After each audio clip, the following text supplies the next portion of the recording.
Welcome to all of you once again in short study vlog.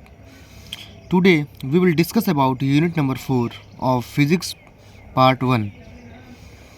So that's all the important questions of this unit. Number 1 चुंबकीय flux क्या है, number 2 length का नियम, Fleming के दाएं हाथ का नियम एवं बाएं हाथ का नियम, मोस्ट इंपॉर्टेंट है ये दोनों. स्वप्रेरण गुणांक, अन्योन्य प्रेरण गुणांक क्या है, इसका मात्रक सूत्र आप लोग जरूर याद करिएगा, वीमा भी याद करिएगा. भंगवर धाराएं क्या है, दो उपयोग हानियाँ, इसके अनुप्रयोग भी पूछता है बोर्ड में. स्वप्रेरण व अन्योन्य प्रेरण में तीन अंतर याद कर लीजिए. धारावाही परिनलिका के लिए स्वप्रेरकत्व का व्यंजक प्राप्त कीजिए. फैराडे का नियम इम्पॉर्टेंट है, ये डेरिवेशन एक आता है लगभग हर साल किसी न किसी सेट में मिल जाता है. E=1/2 ओमेगा BL² वाला डेरिवेशन अवश्य करें, वेरी इंपॉर्टेंट डेरिवेशन है इस चैप्टर का, इस यूनिट का.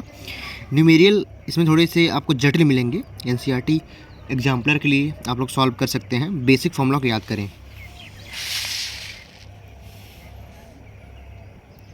दिश धारा प्रत्यावर्ती धारा क्या है, दोनों में अंतर. अनुनादी आवृत्ति सूत्र देते हुए स्पष्ट करें.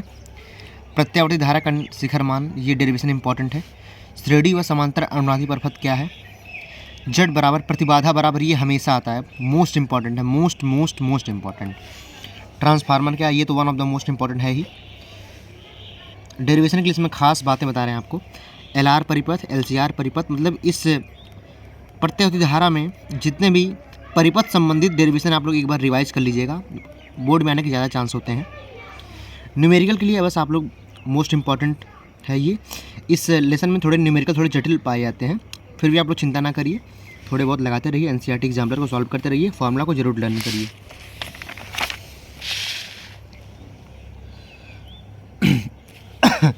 एम्पियर मैक्सवेल का परिपथीय नियम इम्पॉर्टेंट है ये सब. इसके बाद वैद्युत चुंबकीय तरंगे, यांत्रिक तरंगे क्या है, दोनों के मध्य अंतर स्पष्ट कीजिए. चुंबकीय तरंगों का सिद्धांत स्पष्ट कीजिए. वैद्युत चुंबकीय स्पेक्ट्रम की व्याख्या कीजिए. नहीं, वो आपका होता है ब्रैकेट, बामर, फुंड, हम्फरी, ये सब होता है. उन श्रेणियों को याद करिए, उनके फॉर्मूले को याद रखिए. उस पर कभी कभी डेरिवेशन तो उसमें है ही नहीं, न्यूमेरिकल जरूर पूछा जाता है. न्यूमेरिकल के लिए बस learn basic formula and I will prefer you the second thing, that is NCERT exemplar solve. इसको NCERT एग्जाम्पल को आप लोग सॉल्व करिए. The end of unit number 4 and book part 1. और यहाँ पे अब आप लोग का यूनिट नंबर 4 और बुक फिजिक्स की बुक पार्ट 1 ख़त्म होती है. अब कुछ गोल्डन टिप्स इस यूनिट के बारे में. प्रत्यावर्ती धारा के डेरिवेशन को अच्छे तैयार करें, फॉर्मूला को याद जरूर करें. स्पेक्ट्रम श्रेणी के वैल्यूज़ को याद रखें. MCQ में कभी कभी क्वेश्चन पूछा जाता है. जो 5 श्रेणियाँ नहीं होती हैं उसमें कभी कभी पूछा जाता है कौन श्रेणियाँ अधिकतम है, न्यूनतम है, उसके वैल्यूज़ पूछे जाते हैं. सिद्धांतों को याद करने की बजाय, रटने की बजाय समझा करें, उसको समझें, रटने ना, ठीक है. रट्टाफिकेशन not, only focus on concept. कभी भी आप लोग सिद्धांत को याद करिए तो उसे एक बार रफ पे लेकर राइटिंग स्किल्स को इम्प्रूव करिए, ठीक है. 4th टिप्स क्या है, न्यूमेरिकल के लिए बेसिक फार्मूला तैयार कीजिए, NCERT एग्जाम्पल को सॉल्व करिए. तो दोस्तों आज के लिए फ़िलहाल इतना ही.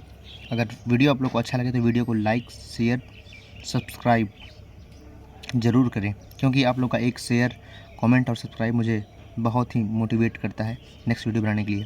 तो दोस्तों तब तक के लिए बहुत बहुत धन्यवाद, बहुत बहुत आभार.